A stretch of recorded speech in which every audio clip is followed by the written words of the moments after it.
حاجه اكسب ماتش ضيع السته اللي فات بالظبط.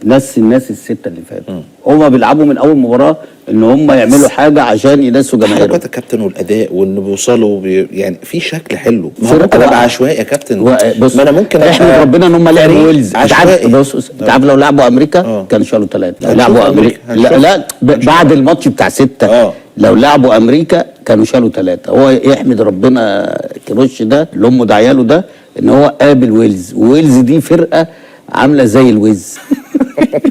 هو يلعب امريكا، وامريكا لازم يعني ماتش على الصعود يعني طبعا 20-3 يشيلهم من الماتش الجاي. هنشوف بقى وانتوا بقى تعرفوا بقى اذا كان مدرب كبير ولا كبير في السن. بس بعد كده انتوا الاثنين مطالبين ان انتوا تعتذروا. انا مش براهن على كروش ماتش امريا يعني عادي. انا بقول لك لا مش انت انا ماشي. انا هوريك مش انت بتاع الخروف. انا هوريك ماشي. يا عيني على تحليل كاس العالم برؤيه مختلفه. ويلز زي الويز. ده ايه الضحك ده؟ انا روش قوي يا ماما، تعالي خديني يا ماما. لم يتلقى اي عرض لا رسمي ولا شفهي بخصوص بيرسي تاو، وإذا وصل أي حاجة سيتم مناقشتها بما فيها مصلحة اللاعب ومصلحة الفريق.